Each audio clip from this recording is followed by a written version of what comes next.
Anyway, I'm Tibik Cholaku. This is my colleague Benjamin Kohl. We are based in Cluj, which is a city in Transylvania, in Romania, and we are partners in a office which was founded in 2001.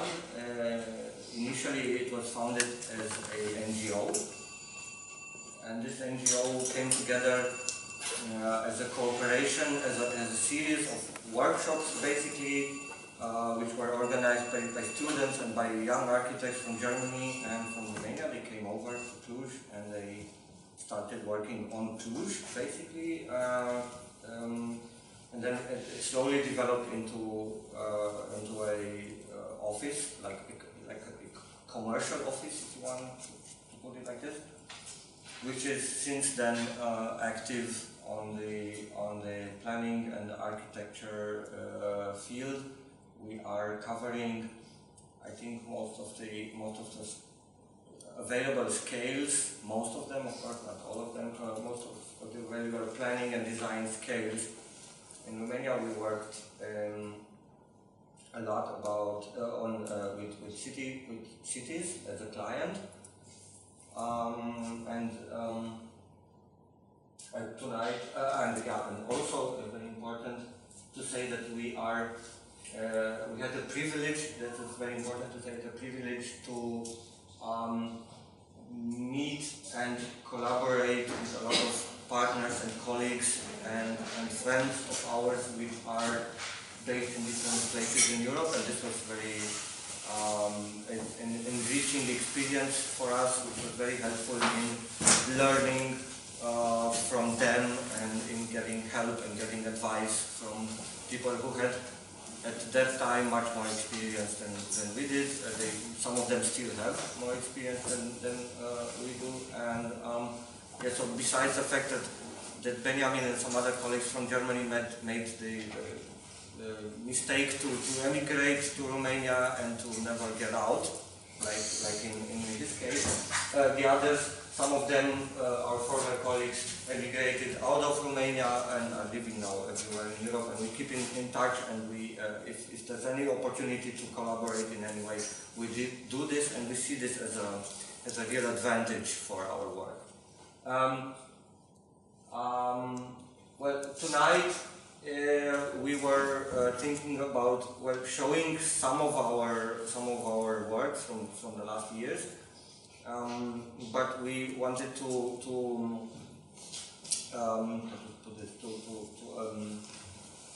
find a red line, a storyline for the whole thing, not to talk about everything because we don't want to bore anybody to death. And we thought one of the issues which was always there, regardless of scale and of place in our project, was the concern, let's say, or this topic of land use, and especially of how land as a surface can be used better, more efficient, and can be, let's say, not wasted, not prevented from being wasted. And in order to put this in a larger picture, I would like to make a quick introduction to give you a little bit of context. Romania is, of course, as you probably know, a former Eastern Bloc country, a former socialist country, which had a very familiar, to you probably, a very familiar image. The cities in Romania had a consistent development in the socialist time, right? Starting from the 60s and maybe till the 80s when everything broke down. The picture of the city and the concerns of the people developing the city was more or less the same as here. Of course, there's differences and particularities, but the main problems were similar, and the main aims and goals And one of the particular things which I think is kind of specific for Romania over this time is a certain obsession of the leadership. This is in the picture. This is Nicolae Ceausescu. Nicolae Ceausescu was the leader of the regime, 1965 to 1989, when he was toppled from power. He was in charge, and he had a very special interest in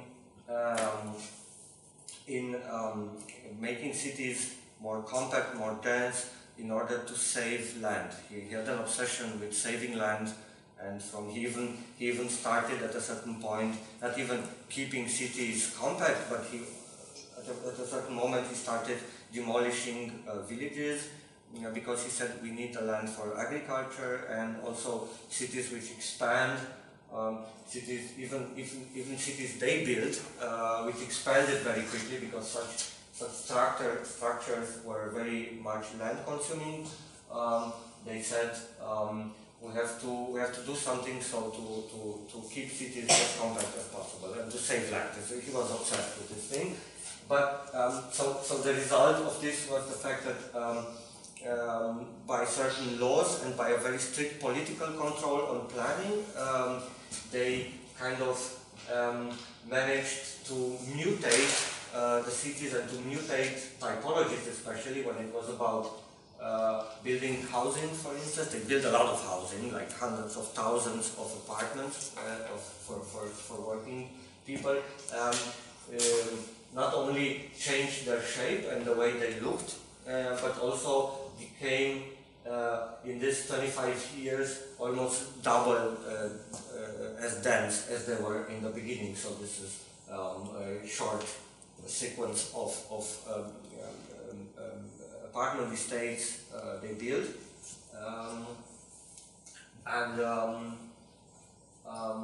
so that in the end, when they started on this, following this very well known and very widely spread planning model, city image of the open city, right? Of the modernistic city with wide open spaces, parks and everything. And in the 80s they ended up having very concentrated, very street structured, very urban, they said, but it wasn't really urban, city images, and a lot more dense, as you can probably know. Another, why this was possible was because of a very, how should I say, very well controlled and very hierarchic political control over the planning. So, for instance, local communities were on a very low level of decision making, while the president himself, so the one person, was the entity which gave the final endorsement, the final approval for city planning. So when they did big plans for like a general plan, I think you also have general plans called like this. He was the last one to approve them. So one person, and he wasn't a person which had any education of any kind whatsoever in architecture. He was just pretending to do so. But anyway, so this happened. This happened till '89 against the backdrop, of course, of decreasing economic parameters and results. So the living quality of people decreased constantly. In the end of the 90s, the city was completely broke. People were living in horrible conditions in all respects. Not only that they didn't have anything to eat or very little to eat, but they also lived. Living quality was very low, and this, of course, everything changed 1989 in winter, when we had let's say a popular uprisal, I would call it, which resulted in Mr. Ceausescu and his wife being shot, as you probably know.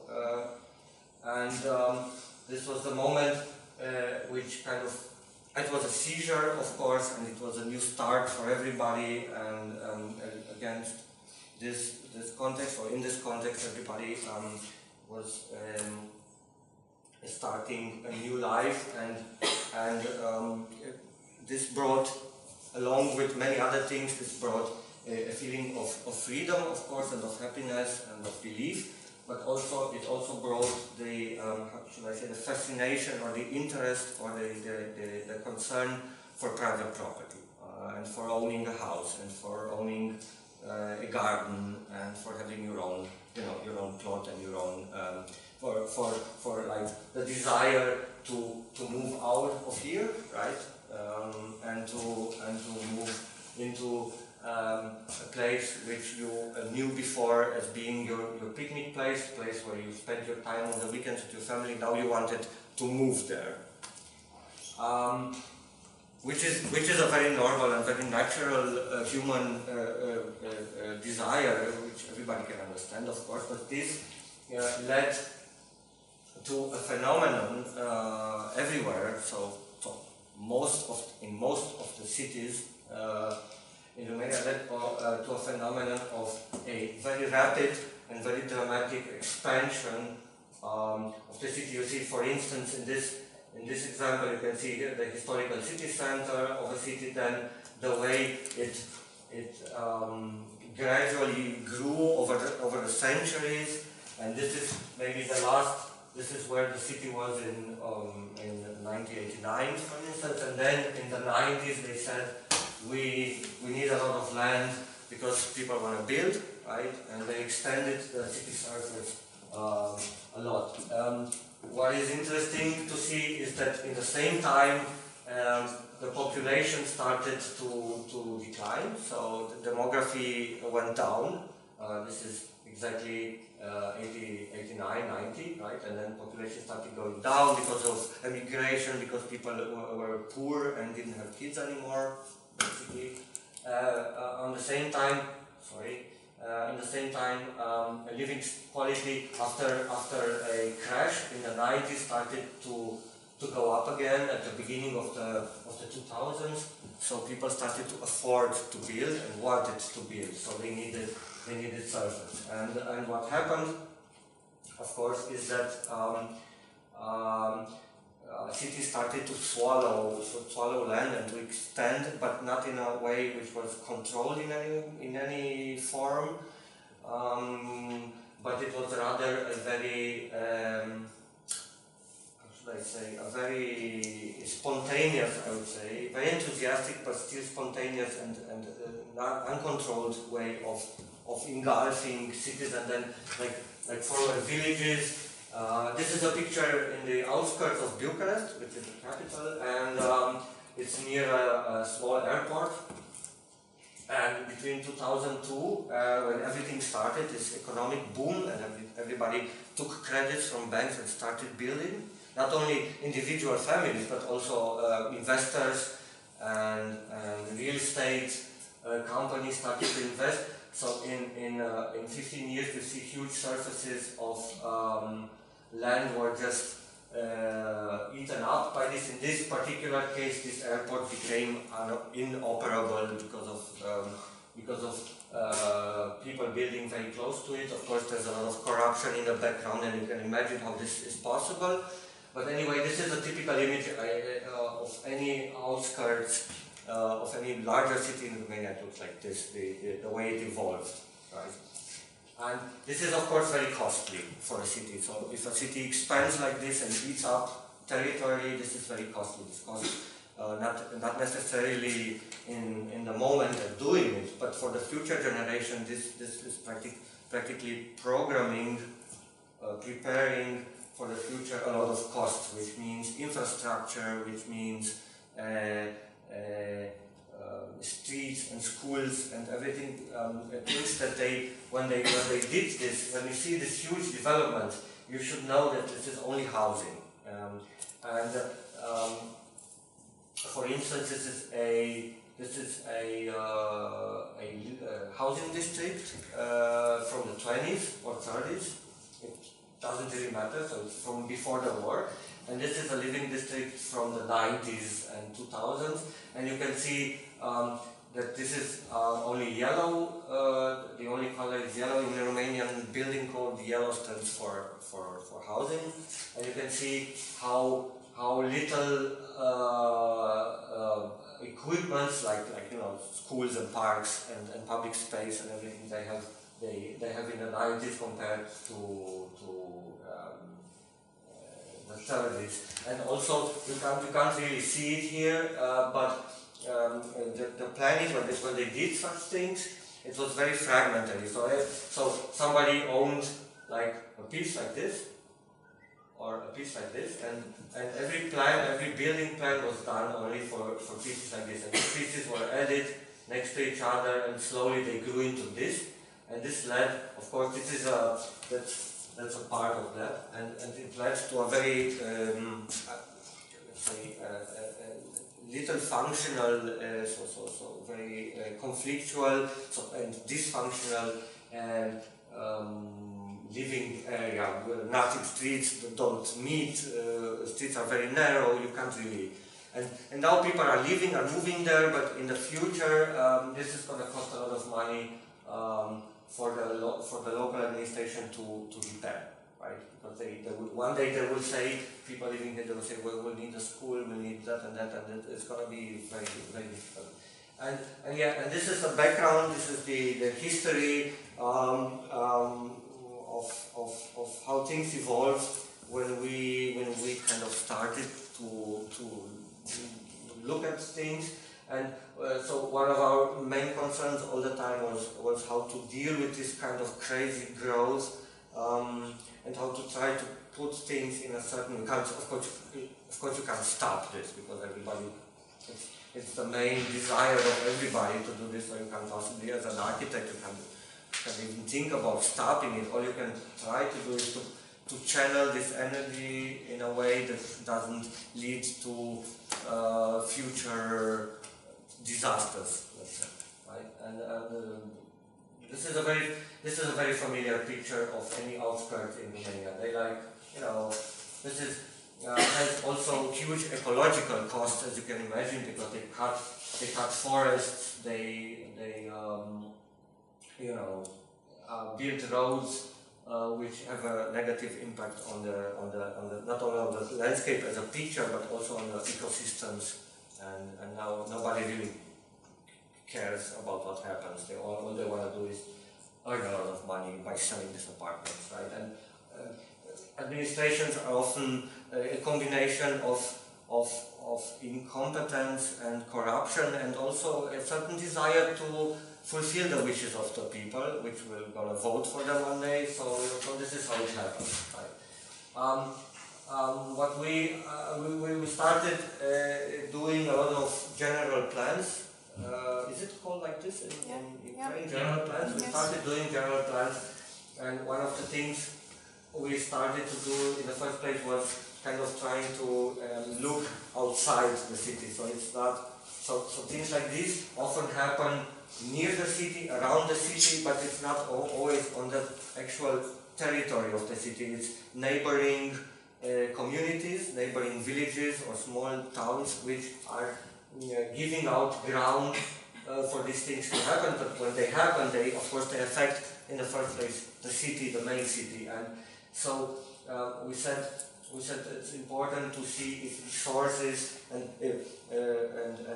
investments have to happen necessarily in the city, have to parasite like the main body of the city, or is it a problem of distributing these resources and these investments and these efforts in a larger territory? So what we always try to do is this is actually a city which has around it a lot of villages. I don't know if you can see them, and one possible approach is always to zoom out and to try to see if the problems are belonging to the city itself, or is it a larger problem, and to kind of try to to correlate the development of the surrounding territories with the city itself. This is one way. I won't enter into details now because it's not really important, but zooming out is a first factor we're always trying to do, because by law, so when you get a contract for a general plan, you're only concerned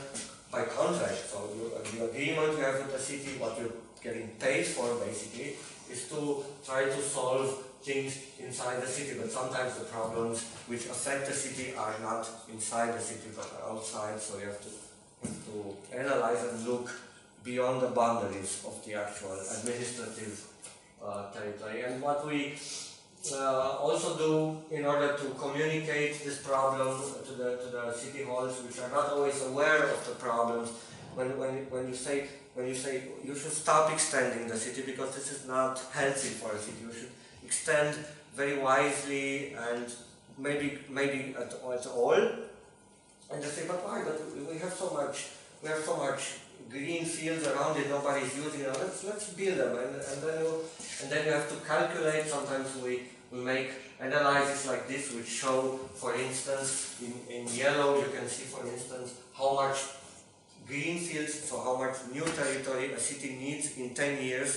This city particularly needed, I don't know how much, doesn't matter, a new territory to extend. So how much they actually built. They built so and so many territory, and then we are able to prove to the mayor, to go to the mayor and say, listen, you have enough for the next 50 years. You don't need to extend them. But if you provide clear numbers for this, then they believe you. If you only say, you should really start doing this because this is very costly, not for you now, but for your children and for your grandchildren. They'll have to pay for your mistakes. They say, whatever, we'll worry about it later. But when you show him exactly that he has enough resources already and there's no need to cut other forests or to eat up resources, then he might believe you, not always. And what we also do is always using, when communicating with cities, we always use pictures which are a little exaggerated, very graphical, of course. It's not a scale illustration of a reality, but it's really a symbolic, more or less exaggeration a little bit, but we try to present tendencies. And for instance, the way a city is destroying an orchard, like they have fruit trees here since centuries, and because it's very attractive to live on that hill, they started to build on the hill and cut the trees. And we said you have enough very interesting areas where you can develop new housing, you should keep this alive, not cutting it. And then in order to demonstrate this, we use pictures like this and very simple graphics which help us to communicate with them and to let's say, to simplify concepts. I don't like this word concepts, but ideas to communicate with them. And sometimes it works. Also this, when you say, look, this is your city now, this is what happens, see, it's just chaotically growing out, and it's going to be very expensive for you, and would you rather keep it in a nice shape and keep some natural existing things like a river going in or a forest, an existing forest, instead of cutting them? Would you like to have a city which is penetrated by nature and so on? And then we try to transform this into a clearer picture, and then in the end it becomes, this is a picture of one of these general plans.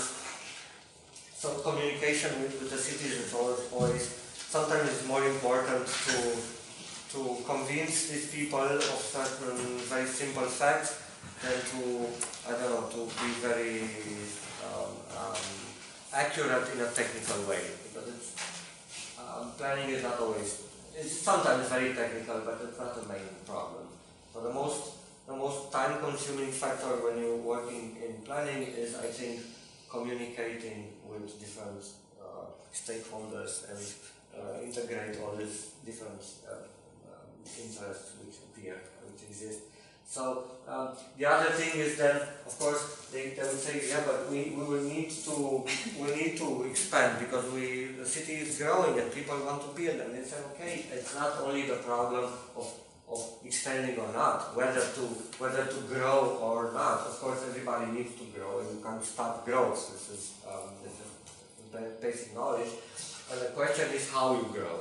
And are you just, going out in the fields and everybody builds what he wants, where he wants and how he wants, or you establish some procedures which are preparing agricultural land, which looks like this, with very long plots. Everyone has a plot which is very long, like this, and narrow, and there's no streets and there's nothing, and we tried to introduce in some city halls, sometimes it works, sometimes less, but certain procedures which are preparing. This is very abstract, of course. This is not a real example. It's just an abstraction of how this should be developed, right? For keep making sure you have infrastructure, making sure you have a park for everybody living there in the future, making sure you'll have a school maybe, preparing things before starting to actually build homes and apartments and whatever. And sometimes when things grow like this, widely this is agricultural land, and people start, see for instance this piece like this. This is one owner. He starts simply cutting his plot into smaller plots, then sells everything, and then people come and start and build their houses like this.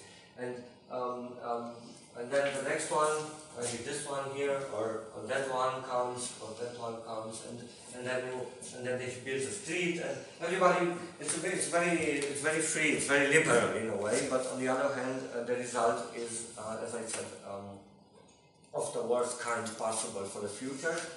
So then we said maybe you'll try to first prepare things, talk to everybody, put everybody together, make sure you will have accessibility, make sure you will have some room, you leave some room for a park, you have a river going through, don't ignore this river, in the future it can provide a lot of advantages for you, right?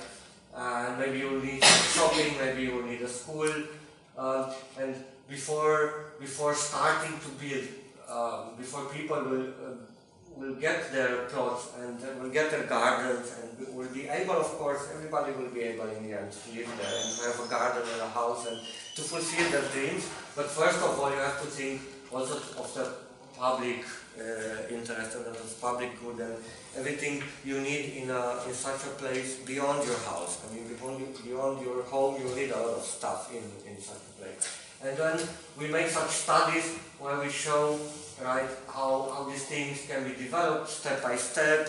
It takes dozens of years to do this, but you have to make sure in the end when everything is done, people can also shop there, can also go to school, can also play, can also walk your dog.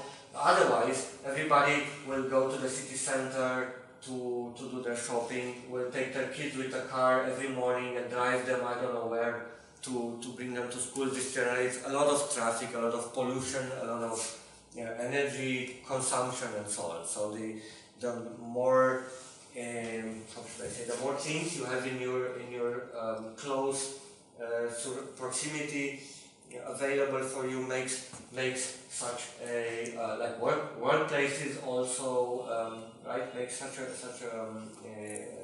urban structure. It gives it a certain independence or a certain autonomy, and you can, and of course it gives it a much better living quality for everybody, for generations, not only for people who want now to move there. And then what we also do is, I don't know how this is in Ukraine. In Romania, such a general plan has two parts. It has this colored plan I showed you before, which is referring to land use. So what kind of activity, what kind of building you are allowed to build where, like dwellings, housing, or industry, or I don't know, offices, or greenery. Also, what is very important is the way, what should I call it, the typology or the size. It's the land use, and then it's the so-called, in the English system, it's called zoning. So it's a set of rules, of regulations, which tell you not only that you are allowed to build housing on your plot, but they also tell you in a pretty detailed way how big, how far away from the plot borders, how they have to be related to the neighbors and so on. And these things are also very important, because in a micro scale you can also be very, you can also very efficiently use land. And we tried to prove the way a building or a certain constellation of small buildings can use land better and more efficiently than the way it happens. See, this is also an example, 2003, the outskirts of a socialist city. This is built in the 80s, for instance, very dense, very compact. And then, like a few years later, like 6 years later, it looked like this. You can see the very, very uncontrolled urban sprawl which appeared in a very short time inside of this. See this train-like developments I was describing before. This is places which are extremely hard to describe. I don't know anybody who would like to live there. Everybody is criticizing them, but still people are moving in there because they're affordable, or more affordable than anything. And it's very much very inefficient in regard to the way they handle land. And at a certain point, we didn't really expect it. We didn't see it coming, because architects are always, kind of ashamed. Nobody would really tell you as an architect that they did this. They kind of hide it if necessary. Then nobody's proud of building there, and everybody wants to build in the city center, of course, because there's the important architecture, the nice architecture is happening in the city center. Here, authorship, copyrights are not really a thing to consider, and so. But we were put in a situation to make a proposal for this place, and we tried to see this as the situation. When we got there, there were some houses, one family. This is one family homes.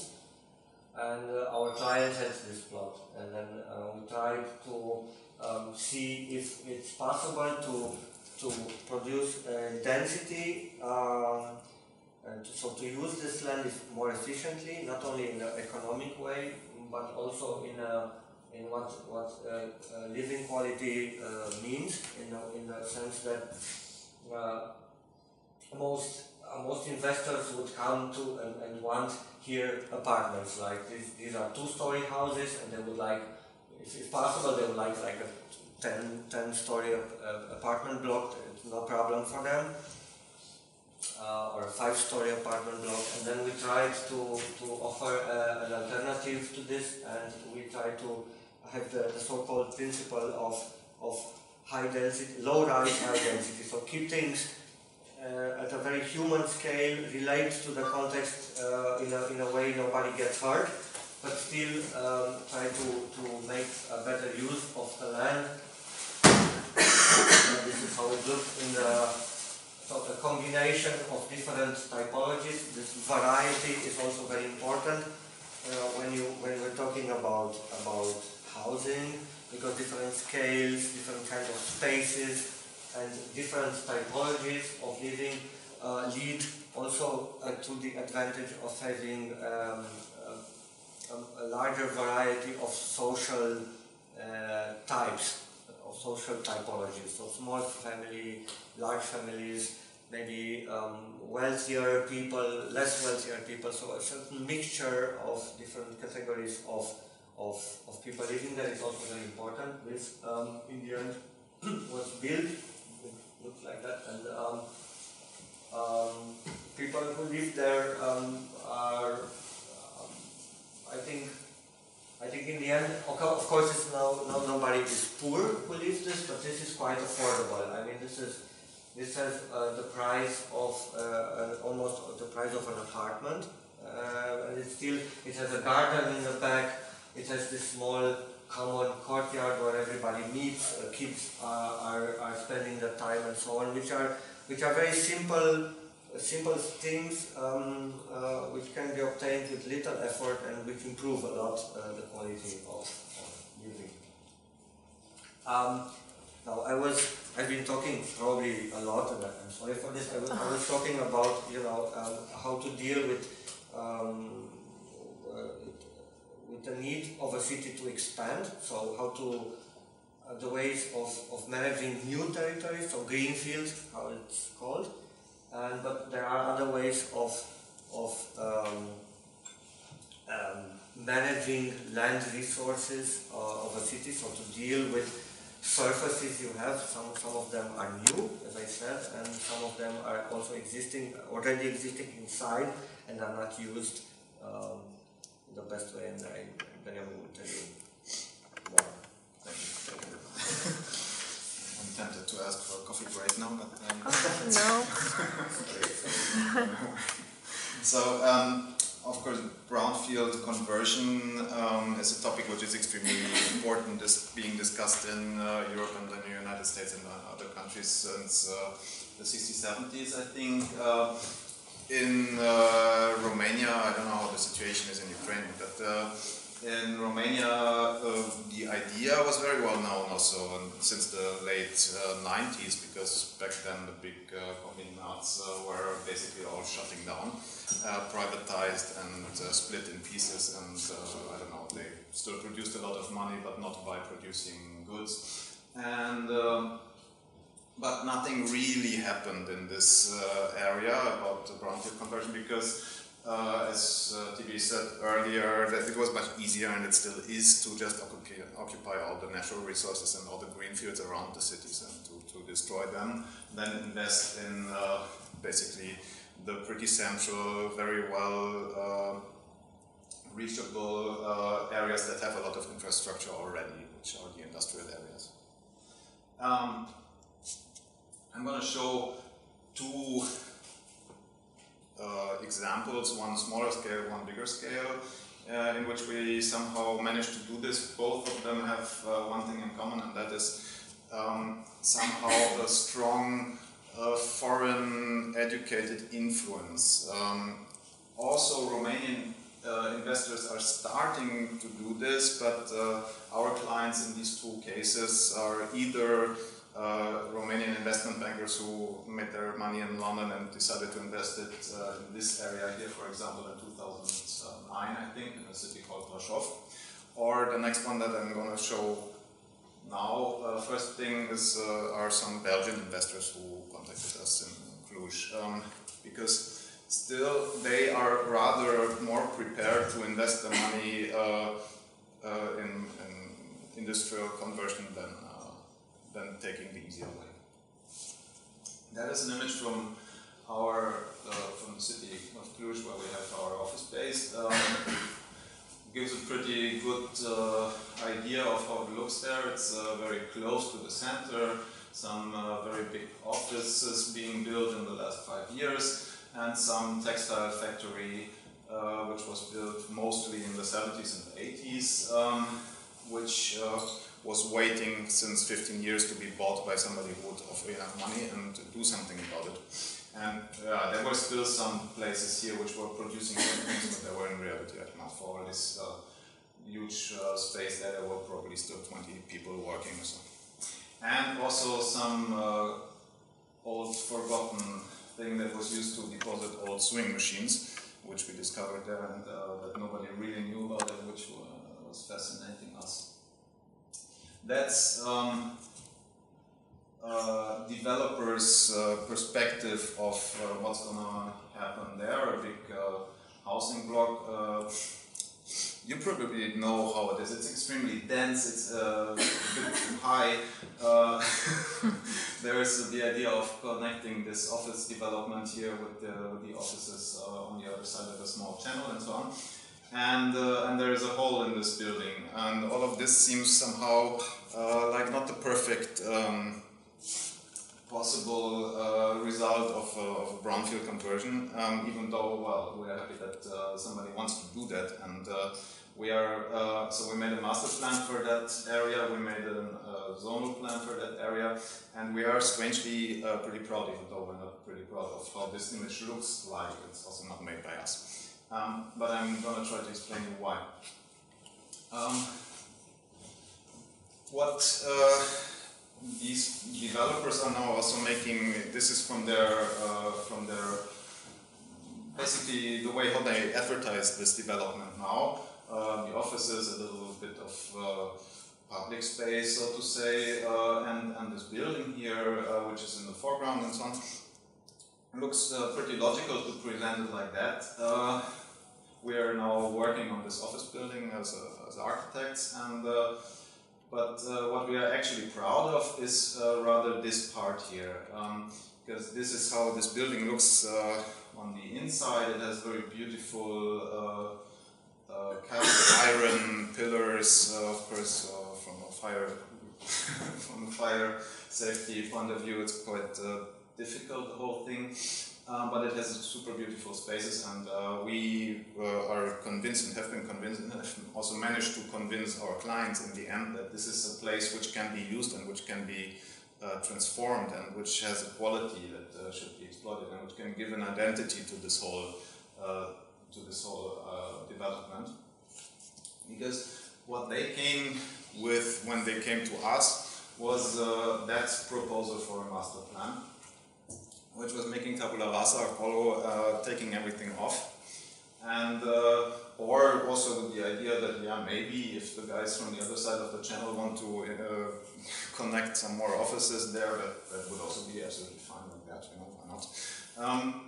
And they came to us and asked us if we don't want to transform this idea into a zonal plan, and we said, well, thank you very much for coming to us, we're very honored, no, but let us maybe make you a different proposal, because we might come up with a different idea there. And they laughed a little bit and they said, yeah, well, you know, I mean, we're not going to pay you for that, obviously, but, you know, feel free, make us a proposal. And we did this, and to our big surprise, we managed to actually convince them, because we managed to show them that we can put the same amount of square meters on this plot, and somehow create different qualities than we saw in this proposal here. Also different qualities, I would say. With public spaces, with a clear differentiation between and a more protected housing area here, with the offices here, which are still connected to this other development, but mainly keeping this old building that we were pretty happy about and still are. The other example is on a much larger scale. That's the former tractor and before that airplane factory in the city called Bolshov. So this is the medieval and historical city center. Pretty beautiful. Has some mountains around. It's a very, very beautiful and touristical city. This is pretty much what all the following generations in the 19th and 20th century developed. Mostly, as you see, 20th century, of course. And that's their main factory back then. I mean, you probably also know this from the Ukraine, but for Romania, that's a gigantic industrial area, 125 hectares, and that was bought by Romanian people who made money in London, finances, and wanted to develop it, and came to us also to transform a master plan that was not developed by us, but by a British office called YRM, into planning, into zoning law. And there we had a lot of fights with the guys from YRM, basically because what looks here like that, with some hotels and so on, is in reality an area which that was before anything happened there, which looked like that, and we thought that it has a lot of qualities, and actually, okay, they wanted to somehow keep, I think, that building and the tower or so, and here on the left side they wanted to build a huge hotel and the rest all off. And we thought a lot about it because we thought that it's pretty strange if you have a very clear organization of the whole industrial area which is in this direction. Why would you suddenly start building roads like this? Because first of all you have to destroy everything, then you have to remake all the infrastructure and so on. That was a battle that we lost. The investors still decided that they are trusting in their master plan and they want to do it. But we won this small part here, which is the idea to keep this, that's how it looks like now, or actually it's how it looked like a couple of years ago, now the trees grew. So we managed to convince them to keep these buildings, not to build a hotel there yet at least. Who knows what's going to happen in 10 years. And after that experience they contracted us to take care of also the rehabilitation and changing of the public spaces of the area. And so these are somehow also the results of our energy that we invested, that all of this was only partly taken off, and we managed to convince them. So the architecture here is not ours, but the idea to keep them and to reuse these existing factory halls and to rehabilitate them and so on, that is something that we managed to convince them of, and that's something that we are very happy about. What is ours here are these landscape parts. And with this, I get to another part of our work that we spend a lot of energy on, and which is also somehow for us very much related about the efficient use of land, and that is our preoccupation with public space and building public spaces with certain qualities of usage. That's an image from this area there, from this industrial area, or from an industrial area. A little detour back to the urban scale, and a very important difference to what, as far as we understood in the last days, to the Ukraine, is that in Romania in this late 90s, early 2000s, and still going on kind of in many cities, Wild West capitalist dream in which you can basically build and buy and sell whatever you want if the price is okay. The cities very early on, without even getting a good price for it, in the 90s mostly, sold or gave away or lost pretty much all the buildings and lands that they owned still, that were not. So the privatization process was very, very uncontrolled, and pretty much everything was privatized as fast as possible and pretty much thrown away. What the result is that now the cities own pretty much only what is here colored darker yellow, meaning streets and sometimes a park or so. But apart from that, you have as an urban planner not much to deal with, because all the rest is privately owned. Even though chances were very big that the cities and municipalities and local administrations could have kept a certain finger and a certain interest on how these things would be developed by selling them after developing plans, after making master plans, and selling them with certain conditions, which is now possible anymore. Yeah, which of course they didn't do. As far as as we understood, that's a topic which is getting hot in the Ukraine here, and that's why we are so somehow insisting a bit, not probably the wrong public here, but we will try this also further. So as you see, that's what the city owns, are public spaces, and that's pretty much it. What can we do with what we have, as urban planners? First of all, there is a huge pressure, of course, with the growing number of cars, that everybody needs more roads and everybody needs more space to park their cars and so on. And we as planners are all the time trying to convince municipalities that it's actually the other way around, that in order to have attractive spaces, attractive cities, attractive centers, you need to get the cars out or concentrate and put them in parking somewhere, but not have them blocking all the possibilities. And we usually start this by developing traffic, by changing the traffic organization, trying to eliminate as much parking and as much through traffic through the city center somehow, channelizing it and making it sometimes a bit more difficult to navigate the city center in order not to encourage people to get into the city centers with their cars if they don't necessarily have to or live there.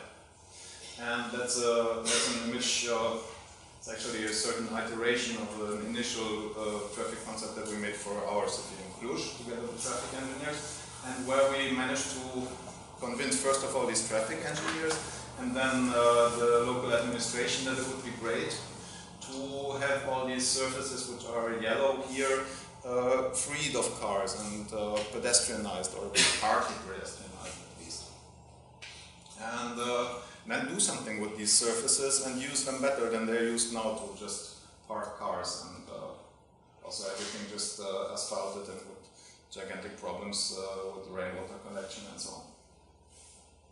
What we did then was to somehow try to prioritize. That's a graphics from 2005, very long ago, where we tried to somehow prioritize the areas which we identified before, which can be turned into pedestrian areas, and to somehow cut them into pieces which can be developed and which should, from our point of view, be developed in a different way than they are now. And a way that we used back then very often was to make these very, very simple collages with proposals which are not giving any colors, ideas how it could look like in reality and so on. I mean, not showing any objects and so on, because we made, in our experience, people started biting very fast on the fact that they don't like this lamp, you know. So we wanted to convince them to get the cars out of this super nice urban little square, and people were saying, yeah, but this lamp here, and come on, this garbage can, that's shit. And then that was over. So we started somehow producing these very, very simplistic graphics, and in our experience it worked very well. So that's 2005, also 2005 as a vision, and that's pretty contemporary. So what I have to say is that we are not responsible for the execution drawings here, it's just somehow the idea. That's an area next to the train station. Similar thing, getting rid of the cars, convincing the municipality that the street is not needed, and then producing spaces which are being used by pretty much the same people who are crossing the streets here, but under completely different circumstances, we think. Of course, there are people who don't agree because they don't park their cars there anymore and hate us, but that also goes away after a couple of years. And talking about efficient land use, I'm also showing you this extremely boring picture. There's nothing to like there, there's nothing beautiful, there's no architecture or, I don't know, design, but we think it's very, very important to see how easy it is to just generate spaces for people to use them. Sorry for sounding like Jan Gerno. And we were using this a lot lately, this image, to try to convince other administrations that just, you know, instead of parking, yeah, you park 5 more cars here than there, okay, but look at what you can win, you know.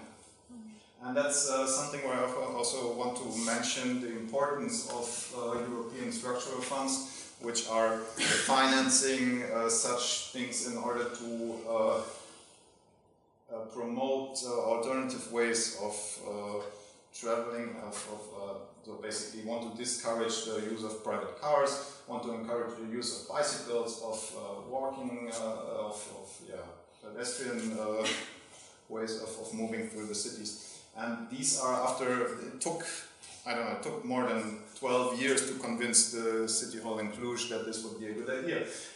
When the European Union started funding such things and they could get money to invest in their infrastructure if they also built bicycle lanes or strengthened their networks of bicycle lanes and reduced car traffic and so on, that was suddenly possible and wished for, and that's something that we're very, very happy about.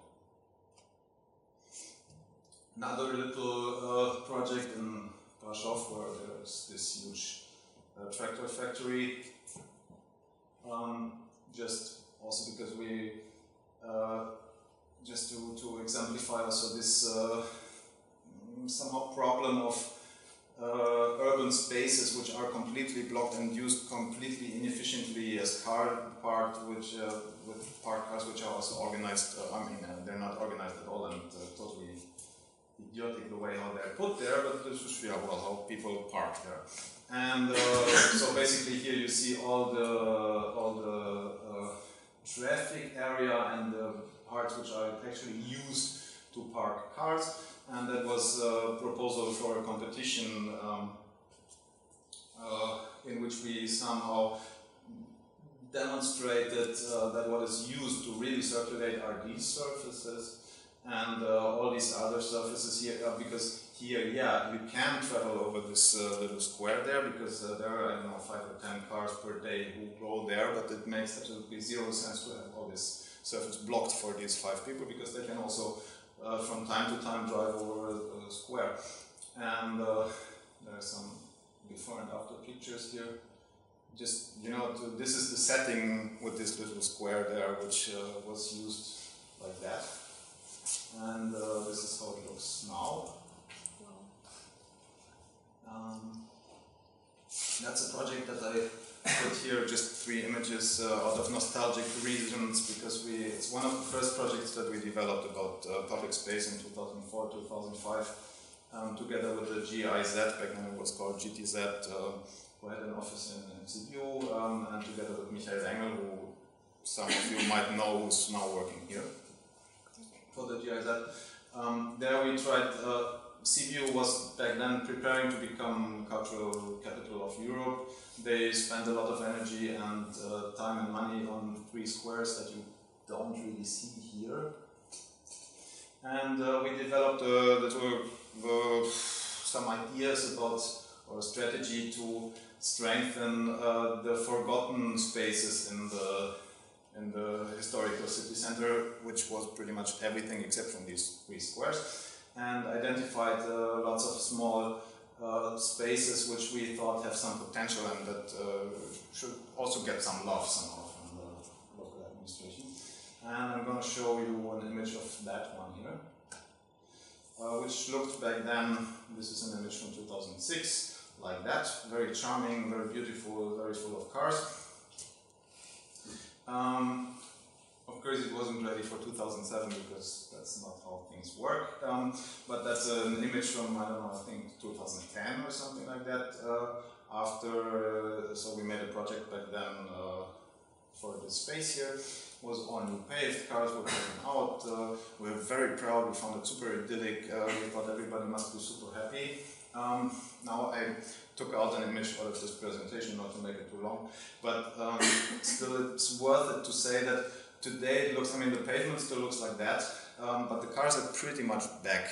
And we use this story often to somehow to talk about what we also learned, that there's one thing that we consider great and what tourists consider great and so on, and there is another thing what the people who live here and need to park their car consider great.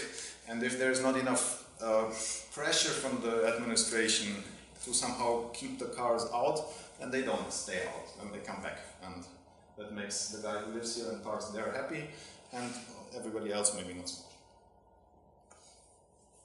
Last project that I'm going to show is also a bit older and still going on. It's for the main square in Cluj, where we live, which was when we started working looking like that.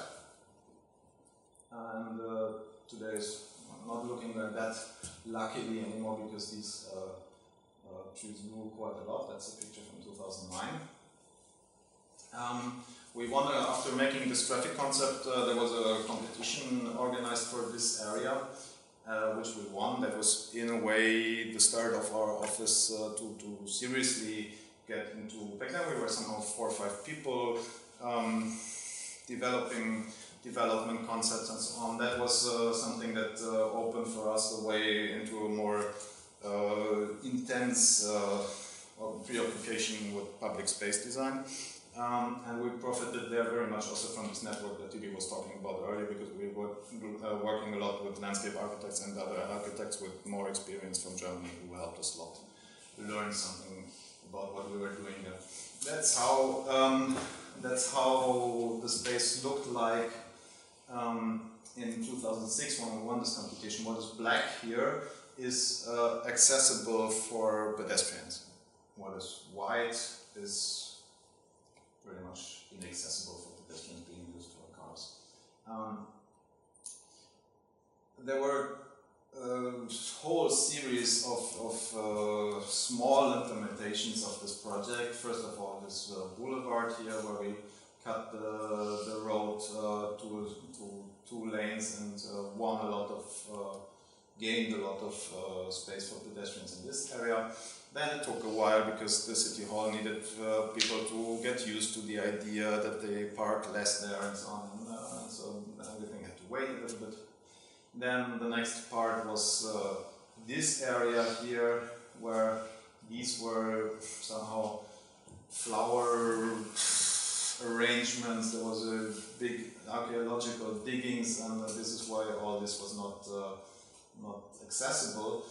We transformed this into a big open surface to be used for concerts and so on. People in the first years hated it incredibly, and us, because we took away these flowers and we destroyed their childhood memories and the way how they were sitting there with their grandparents and so on. And they were the friends of us, good friends, didn't talk to us for years. Oh.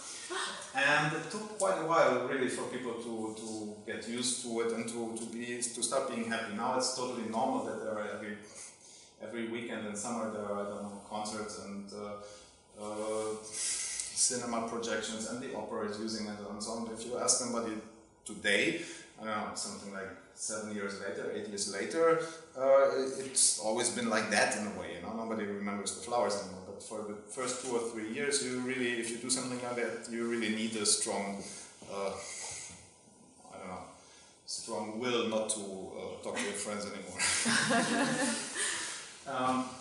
And the last part that was realized finally was to close this street here on that side, which finally transformed this area from an island, which was still surrounded by streets, into an organic part of at least this part of the city, which is somehow flowing. We're still waiting for this street, which is not really necessary for the traffic to work, to also be closed, taking into consideration that this took from 2009 to 2017 to reach here. We are very optimistic that we're still going to see it alive somehow, that this will happen. And I'm closing that part of our lecture and the lecture in general with 2 more pictures of before and after, somehow how this space was looking like still in 2016, 2017, and how it looks like today. Same from the other angle. Again, with a focus on somehow efficient and, from our point of view, correct use of land. I think this is, even though it's small scale and seems easy and so on, it's a very important thing to do for cities, for local administrations, and there's a huge amount of life quality to be won for their citizens. Thank you very much for your attention.